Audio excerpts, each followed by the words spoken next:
Hello दोस्तों, कैसे हैं आप सब? मेरा नाम दीपक है और मैं आप सबका स्वागत करता हूं मेरे चैनल आपका एचआर कंसल्टेंट में।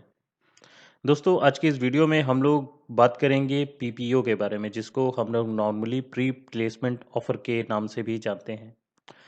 इसमें हम लोग जानेंगे कि प्री प्लेसमेंट ऑफर बेसिकली होता क्या है, ये कंपनियां क्यों देती हैं और इसको कैसे लिया जाता है।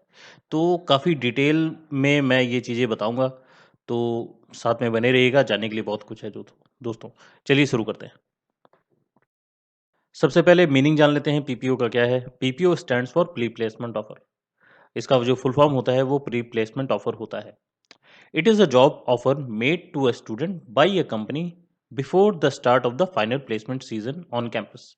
देखिए, जो भी बच्चे कैंपस में हैं अभी, अपना कॉलेज पास करने वाले हैं, ठीक है, जो भी फाइनल प्लेसमेंट आती है उससे पहले जो है ये जॉब ऑफर इनको मिलता है। ठीक है, इसको हम प्री प्लेसमेंट ऑफर बोलते हैं।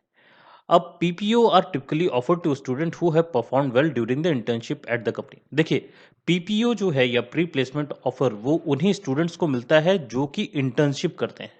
तो पीपीओ मिलने में इंटर्नशिप का बहुत बड़ा रोल होता है। तो आप जिस भी कंपनी में इंटर्नशिप करेंगे या जिस भी कंपनी में आप इंटर्नशिप करते हैं, उसी कंपनी के द्वारा जो है आपको पीपीओ या प्री प्लेसमेंट ऑफर दिया जाता है। तो PPOs are typically offer to a student. उन स्टूडेंट्स को मिलता है जो कि इंटर्नशिप के दौरान कंपनियों में बहुत अच्छा परफॉर्म करते हैं। उनको जो है कंपनियां खुशी खुशी पीपीओ या प्री प्लेसमेंट ऑफर देती हैं। If you are offered a PPO, अगर आपको पीपीओ दिया जाता है किसी कंपनी के द्वारा, it is important to carefully consider the offer before accepting. तो आप लोगों को केयरफुली उसको कंसिडर करना है एक्सेप्ट करने से पहले। क्योंकि क्या रहता है, बहुत सारे बच्चे जो है खुशी खुशी जो है पीपीओ ले लेते हैं, प्री प्लेसमेंट ऑफर ले लेते हैं, और उसके बाद सोचते नहीं है कि भाई मुझे सैलरी कितनी मिल रही है या मेरे और क्या क्या बेनिफिट्स हैं। ये सारी चीज़ें वो नहीं देखते हैं और वो ले लेते हैं। उसके बाद वो जो है जाके उस कंपनी में फँस जाते हैं, और जब उनके बाकी जो दोस्त हैं, उनका सिलेक्शन किसी दूसरी कंपनी में हो जाता है और वहाँ पे बेनिफिट्स या सैलरी उनको ज़्यादा मिलती है, तो उनको जो है इस चीज़ से परेशानी होती है। तो इसीलिए जब आपको पीपीओ ऑफ़र किया जाता है या कंपनी में आपको प्री प्लेसमेंट ऑफ़र दिया जाता है, तो आपको ये मेक श्योर ज़रूर करना है कि आपको सैलरी कितनी दी जा रही है, और सैलरी आपको मार्केट के हिसाब से दी जा रही है कि नहीं दी जा रही है, और बेनिफिट्स आपको क्या-क्या दिए जा रहे हैं, जो कि आपके एक्सपेक्टेशन में खरे उतरने चाहिए। And the job role is good to fit for you. और जो जॉब रोल आपको मिल रहा है वो आपके रिलेवेंट कोर्स के बेसिस पे मिल रहा है कि नहीं, ये सारी चीजें जो है आप लोगों को देखनी जरूरी है अगर आप लोगों को प्री प्लेसमेंट ऑफर किसी कंपनी से मिलता है। तो इसमें हम लोगों ने क्या जाना, पीपीओ का जो सबसे पहला मतलब होता है वो प्री प्लेसमेंट ऑफर होता है। दूसरा, ये उन्हीं स्टूडेंट्स को दिया जाता है जो कि इंटर्नशिप करते हैं और इंटर्नशिप में भी काफ़ी अच्छे से परफॉर्म करते हैं, तभी ये प्री प्लेसमेंट ऑफर दिया जाता है। और प्री प्लेसमेंट ऑफर में आप लोगों को सैलरी, बेनिफिट्स और आपकी क्या एक्सपेक्टेशन है कंपनी से, और क्या वो जॉब आपके लिए सही फिट बैठती है कि नहीं बैठती, ये चीज़ें आपको देखनी है। तो होप आप लोगों को जो है मीनिंग समझ में आ गई होगी प्री प्लेसमेंट ऑफर की। अब आगे चलते हैं। अब यहाँ पे इम्पोर्टेंस जान लेते हैं पीपीओ का क्या होता है। जो प्री प्लेसमेंट ऑफर होता है ना दोस्तों, उसका इम्पोर्टेंस बहुत ज़्यादा होता है इस सेंस में, क्योंकि जिस समय मार्केट की स्थिति खराब है, उस समय अगर किसी को पीपीओ या प्री प्लेसमेंट ऑफर मिल जाता है, तो उसके लिए सबसे अच्छी बात ये हो जाती है कि उसके पास एक जॉब सिक्योरिटी हो जाती है कि यार मेरे पास तो जॉब आ ही गई है, इंटर्नशिप कर ही रहा हूँ, जॉब सिक्योरिटी है ही। मेरा जो कोर्स है, कोर्स खत्म होने के बाद मैं इस जॉब को ज्वाइन ही कर लूँगा। तो एक जॉब सिक्योरिटी आ जाती है। देन सेकंड जो होता है, पीस ऑफ माइंड होता है। पीस ऑफ माइंड इसलिए क्योंकि आपके पास जॉब ऑलरेडी आ गई है, तो आपको अब अलग से एफर्ट नहीं लगाना है इंटरव्यूज़ देने में। और जो बाकी आपके कोलीग्स इंटरव्यू देने जाएँगे, तो आपको यहाँ पे दिमाग नहीं लगाना है, क्योंकि ऑलरेडी आपको पीपीओ मिल चुका है, प्री प्लेसमेंट ऑफर मिल चुका है। अब इसके बेसिस पे आप आराम से जॉब जॉइन कर सकते हैं, और जब आपके पास पीस ऑफ माइंड रहेगा, तो आप अपना दिमाग जो है पूरी तरह से पढ़ाई में लगाएँगे। देन अगला इसी से रिलेटेड है।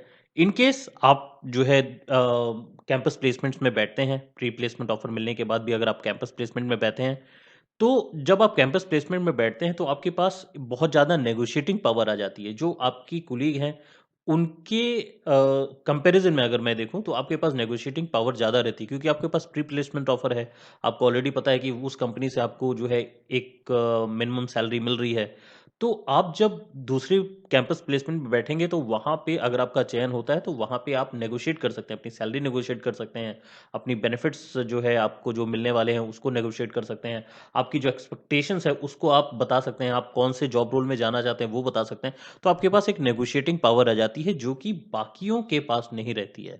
तो ये एक बहुत ही इंपॉर्टेंट एस्पेक्ट हो जाता है। तो ये 3 चीज़ बहुत ज़्यादा इंपॉर्टेंट हो जाते हैं प्री प्लेसमेंट ऑफर में, job security, peace of mind और it gives you the negotiating power. चलिए आगे बढ़ते हैं। अब यहाँ ये जानते हैं कि पीपीओ कैसे मिल सकता है, सबसे पहली चीज़। तो देखिए, पीपीओ मिलना सबसे पहली चीज़ उनको मिलेगा जो इंटर्नशिप करते हैं। तो सबसे पहली चीज़ है आप लोगों को इंटर्नशिप ढूँढनी होती है। इंटर्नशिप सभी करते हैं कॉलेज में जब रहते हैं। तो एक अच्छी सी इंटर्नशिप देखिए, एक अच्छी सी कंपनी देखिए जहाँ पे आपको इंटर्नशिप करने में मज़ा आए और वहाँ का काम आपके जो पढ़ाई है, जो आप पढ़ रहे हैं, उससे रेज़ोनेट करना चाहिए। तो अगर आपको वो कंपनी मिल जाती है तो सबसे पहली चीज़ वहाँ क्या करनी है, आपको मन लगा के काम करना है। मन लगा के वहाँ पे काम कीजिए, देखिए, सीखिए लोग कैसे काम करते हैं और उस हिसाब से जो है, जब आप अच्छा काम करेंगे तो आपका रिलेशनशिप बिल्ड होगा। दूसरा पॉइंट वही है, आपको अपना रिलेशनशिप बनाना है, अपने मैनेजर से बनाना है, आपके साथ जो सीनियर कोलीग काम करते हैं उनके साथ अपना रिलेशनशिप बनाना है। और जब ये रिलेशनशिप अच्छे से बन जाता है आपका, तो ये दोनों चीज़ जो है आपको मदद करती है प्री प्लेसमेंट ऑफर दिलवाने में। कैसे? आखिरी जो पॉइंट आता है वो है बी ट्रांसपेरेंट। देखिए, जब भी आपको लगता है कि हाँ, ये कंपनी मेरे लायक है, मैं यहाँ पे अच्छे से परफ़ॉर्म कर रहा हूँ, तो आपको क्या करना है, आपको अपने मैनेजर से जाके बात करनी है, मैनेजर को बताना है कि देखिए सर, मैं इसी कंपनी में काम करने का इच्छुक हूँ और क्योंकि मैं काफ़ी अच्छे से परफ़ॉर्म कर रहा हूँ, आई थिंक मुझे काम करने में कोई परेशानी नहीं होगी और मैं काफ़ी अच्छा परफ़ॉर्म करूँगा, करके आप बात कर सकते हैं। और जब आप ये चीज़ें उनको बता देंगे तो वो ऑलरेडी जो है आपके लिए एक टाइमलाइन सेट कर देंगे और उसके बेसिस पे जो है आपका परफॉर्मेंस है उसको एक्सेस करने लगेंगे और उसके बेसिस पे जो है वो आपको प्री प्लेसमेंट ऑफर देंगे। कई बार ऐसा भी होता है कि कंपनी ऑलरेडी जिनको वो इंटर्न के रूप में रखती है, उनको प्री प्लेसमेंट ऑफर देने का दिमाग में उनको रहता है, तो वो दे देते हैं। लेकिन कई बार ऐसा नहीं होता है। वो केवल आपको इंटर्नशिप करा के जाने देते हैं। तो आपको अपने मैनेजर से बात करनी है, ट्रांसपेरेंट होना है, बोलना है कि मुझे जो है इसी कंपनी में काम करना है, तो अगर आप मेरे को प्री प्लेसमेंट ऑफर दे देंगे, तो that would be really well. तो ऐसे करके जो है आपको बात करनी है। तो सबसे पहली चीज़ होगी, आपको अच्छे से परफॉर्म करना है, जिस भी कंपनी में आप इंटर्नशिप के लिए जा रहे हैं। अपना रिलेशनशिप बिल्ड करना है, जिसको नेटवर्किंग भी बोलते हैं। अपने मैनेजर के साथ, अपने कोलीग्स के साथ, सीनियर कोलीग्स के साथ, सबके साथ नेटवर्किंग अच्छे से करनी है, रिलेशनशिप अच्छे से करना है और अपने मैनेजर को जाके बताना है कि भाई मुझे प्री प्लेसमेंट ऑफर चाहिए, आप मेरा काम देख लीजिए, उसके बेसिस में मुझे प्री प्लेसमेंट ऑफर दे दीजिए। तो ये 3 तरीके हैं जिसके द्वारा जो है आपको प्री प्लेसमेंट ऑफर कंपनियों से मिल जाएँगे दोस्तों। बस दोस्तों, आज के लिए इतना ही था। आशा करता हूँ कि ये वीडियो आप लोगों को पसंद आया होगा। अगर पसंद आया है तो लाइक ज़रूर कीजिएगा, अपने ज़्यादा से ज़्यादा दोस्तों के साथ शेयर कीजिएगा और सब्सक्राइब करना मत भूलिएगा। मैं इसी प्रकार के नए-नए कंटेंट आप लोगों के लिए लेके आता रहूँगा, बस अपने प्यार इसी तरह बनाए रखिएगा। मैं मिलूँगा आप लोगों से अगली वीडियो में, तब तक के लिए अपना ख्याल रखिएगा। धन्यवाद दोस्तों।